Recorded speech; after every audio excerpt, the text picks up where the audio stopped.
Hello everyone, एक बार फिर आप सभी का स्वागत है। और इस वीडियो में हम मैनेजमेंट इंफॉर्मेशन सिस्टम जो आपका यूनिट है DFCCIL junior manager operations and VD में, तो उसी से संबंधित उसी से रिलेटेड कुछ क्वेश्चंस हैं। मैनेजमेंट इंफॉर्मेशन सिस्टम, तो इससे रिलेटेड कुछ क्वेश्चंस हैं, उन्हीं को हम इस वीडियो में डिस्कस करने वाले हैं। तो चलिए शुरू करते हैं। पहला क्वेश्चन आप देखिए। सभी क्वेश्चंस बेसिक लेवल के हैं और आने वाले जो वीडियोज़ में हैं कुछ क्वेश्चंस और लेके आऊँगा, उनका जो लेवल है थोड़ा इंक्रीज होगा। ठीक है, तो पहला क्वेश्चन देखिए, मैनेजमेंट इंफॉर्मेशन सिस्टम। देखिए MIS का यहाँ पर आपसे मीनिंग पूछा गया है क्या होता है, तो यहाँ पर डायरेक्ट मैं आंसर की बात करूँगा, आप ऑप्शंस को पढ़ सकते हैं। तो इसका आंसर जो है ऑप्शन 4 आपका हो जाएगा। देखिए क्या होता है MIS, use the transaction data to produce information needed by managers to run the business. तो MIS में क्या होता है कि जो ट्रांजेक्शन डेटा होता है उसके द्वारा इंफॉर्मेशन को प्रोड्यूस किया जाता है, और यही इंफॉर्मेशन जो मैनेजर होते हैं, जो डिसीजन मेकिंग उनका जो एक एक्शन होता है, तो उस डिसीजन मेकिंग एक्शंस को परफॉर्म करने में काफ़ी हेल्प करती है ये जो इंफॉर्मेशन होती है। तो यही आपका आंसर आ जाएगा इस क्वेश्चन का। तो चलिए नेक्स्ट क्वेश्चन देखिए, question number second. Question number second है, the term used to describe those people whose job involve sponsoring and funding the project to develop, operate and maintain the information system। तो यहाँ पर आपसे पूछा गया है कि वो जो उसके बारे में पूछा गया है, यहाँ आंसर पहले देख लेते हैं। यहाँ आंसर हो जाएगा सिस्टम ओनर, उसको बोलते हैं सिस्टम ओनर। इसका काम क्या होता है कि किसी भी प्रोजेक्ट को ये इन चीज़ों में इन्वॉल्व होता है, जैसे किसी प्रोजेक्ट को स्पॉन्सर करना, फंडिंग करना, और प्रोजेक्ट को डेवलप करना, ऑपरेट करना, उसको मेंटेन करना। ठीक है, किसी भी इंफॉर्मेशन सिस्टम को, तो ये किसके द्वारा परफॉर्म किया जाता है?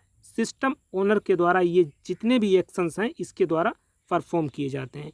नेक्स्ट देखिए question number third. Question number third है, the person who ensures that systems are developed on time, within budget and with acceptable quality. तो ये किसके द्वारा इंश्योर किया जाता है? ये प्रोजेक्ट मैनेजर इंश्योर करता है कि जो भी इंफॉर्मेशन सिस्टम है, प्रोजेक्ट है, वो ऑन टाइम डेवलप होना चाहिए, विद इन बजट में होना चाहिए, और जो उसकी क्वालिटी है विद एक्सेप्टेबल क्वालिटी में होना चाहिए। ये जो है प्रोजेक्ट मैनेजर के द्वारा इंश्योर किया जाता है। तो इसका आंसर ऑप्शन सेकेंड आपका हो जाएगा। नेक्स्ट देखिए क्वेश्चन नंबर 4। क्वेश्चन नंबर 4 है, which one of the following is not a business driver for an information system. तो यहाँ पर आपसे पूछा गया है कि जो इंफॉर्मेशन सिस्टम है उसमें कौन सा जो है बिजनेस ड्राइवर नहीं होता है। तो देखिए, business process redesign, knowledge asset management, security and privacy, collaboration and partnership, these are the business driver for information system. What? Option number 3, proliferation of networks and the internet is not a driver for an information system। तो यही आपका answer हो जाएगा। ये जो है information system के लिए बिजनेस ड्राइवर नहीं होता है। नेक्स्ट देखिए क्वेश्चन नंबर 5। क्वेश्चन नंबर 5 है, अ task of developing a technical blueprint and specifications for a solution that fulfils the business requirements is undertaken in the following phase of the system development process. तो system development process से related question है। तो देखिए, system development जो process होता है उसमें कुछ फेजिस होते हैं, जैसे होता है system initiation, system implementation, system analysis and system design and feasibility analysis. But यहाँ पे पूछा गया है कि अ टास्क ऑफ डेवलपिंग, ये जो टास्क है किसके द्वारा परफॉर्म किया जाता है, किस फेज में ये टास्क जो है परफॉर्म किया जाता है? Developing a technical blueprint and specification for a solution that fulfils the business requirement. तो ये सिस्टम डिज़ाइन फेज होता है, उसके द्वारा ये टास्क को परफॉर्म किया जाता है सिस्टम डेवलपमेंट प्रोसेस में। चलिए क्वेश्चन नंबर नेक्स्ट देखिए, क्वेश्चन नंबर 6। क्वेश्चन नंबर 6 है, if a university sets up a web-based information system that faculty could access to record student grades and to advise students, that would be an example of an।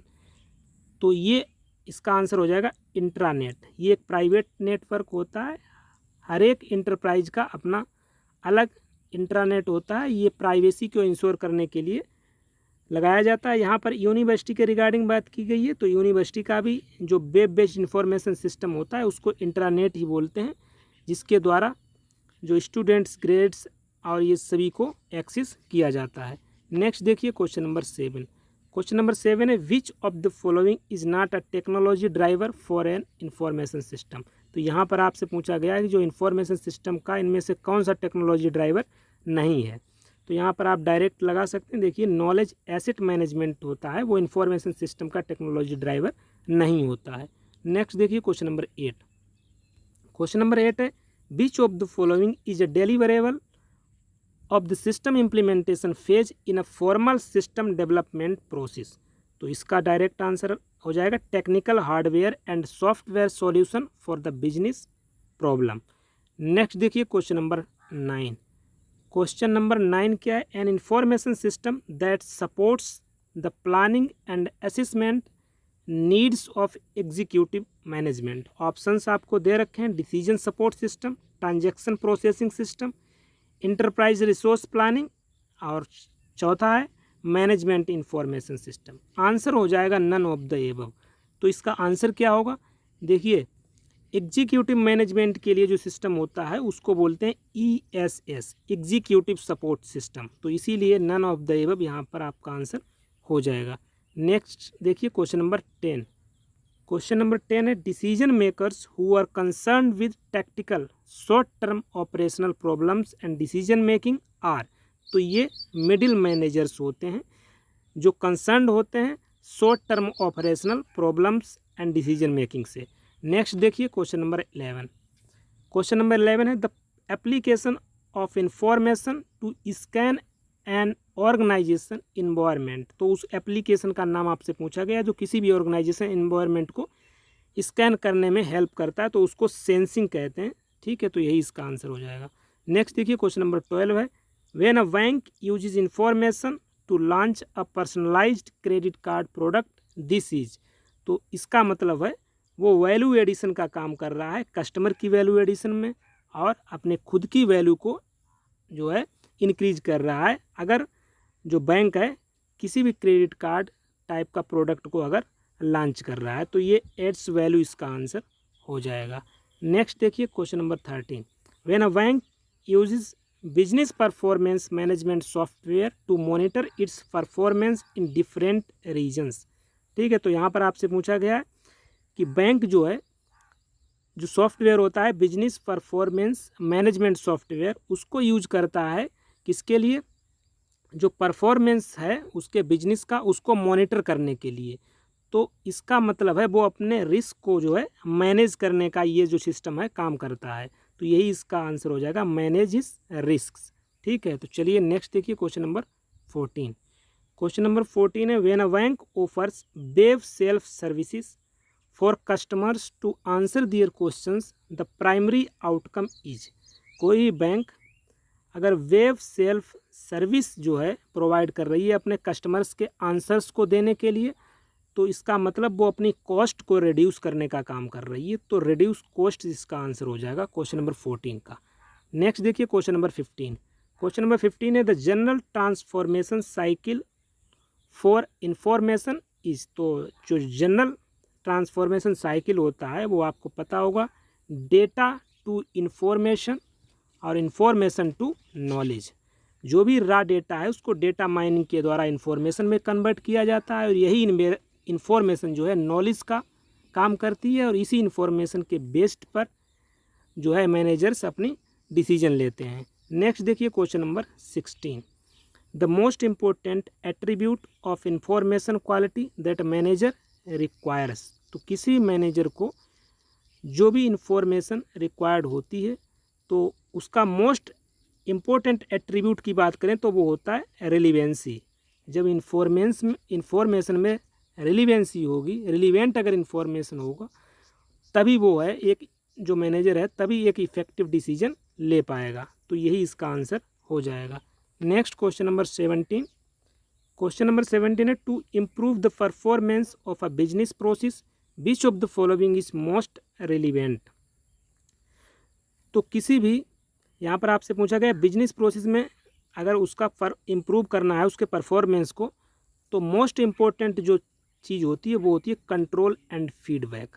अगर इसको कोई company अच्छे से perform कर रही है, control and feedback को, इसके बेस पर जो भी करेक्टिव एक्शंस लेने होते हैं वो अगर इफ़ेक्टिवली कोई भी ऑर्गेनाइजेशन ले रहा है तो यही उसके परफॉर्मेंस को इम्प्रूव करेगा। तो ये ही इसका आंसर हो जाएगा, कंट्रोल एंड फीडबैक।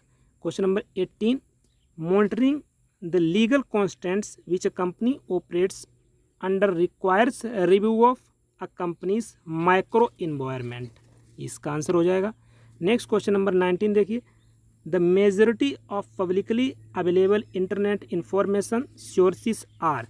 तो जो पब्लिकली अवेलेबल इंटरनेट इंफॉर्मेशन है वो अनस्ट्रक्चर्ड इंफॉर्मेशन होती है, ठीक है। तो यही इसका आंसर हो जाएगा। क्वेश्चन नंबर 20 देखिए, रिकॉर्ड मैनेजमेंट के बारे में पूछा गया, is a discipline limited to. तो यहाँ पर लिमिटेड नहीं होना चाहिए क्योंकि ये बोला गया limited to digitised paper document. Record management में क्या होता है कि जहाँ से रिकॉर्ड, जो भी रिकॉर्ड्स हैं वो जहाँ से ओरिजिन हुए हैं और जब तक वो डिस्ट्रॉय नहीं हो जाते हैं तो इसके बीच में जो भी एक्शंस होते हैं उनको मेंटेन करना, उनको स्टोर करना, तो वो सभी रिकॉर्ड्स मैनेजमेंट में आता है। तो यहाँ पर लिमिटेड जो वर्ड है ये सभी में दिया गया है, तो यहाँ से ये नन ऑफ द एबव इसका आंसर हो जाएगा, ठीक है। क्योंकि रिकॉर्ड मैनेजमेंट में एक पर्टिकुलर टास्क को परफॉर्म नहीं किया जाता है, उसके साथ और भी टास्क होते हैं। नेक्स्ट देखिए question number 21, which of the following should be represented on an information flow diagram. तो that is source.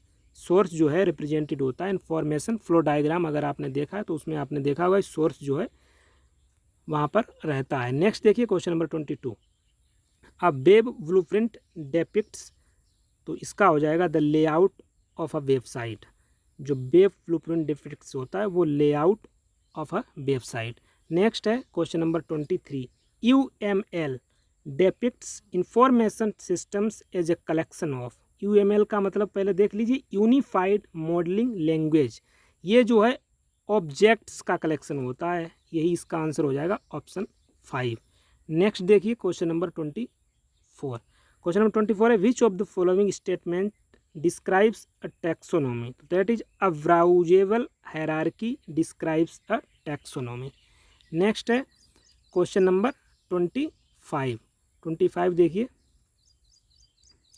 Question number 25 यहाँ से, which of the following statement about XML schemas. इसके बारे में आप एक बार गो थ्रू करिए, क्या होता है ये XML स्कीमास, आप एक बार देख लीजिएगा जाकर, नहीं तो मैं नेक्स्ट वीडियो में इसके बारे में आपको डिटेल में बताने वाला हूँ, जो भी जितने टाइप के होते हैं XML स्कीमास।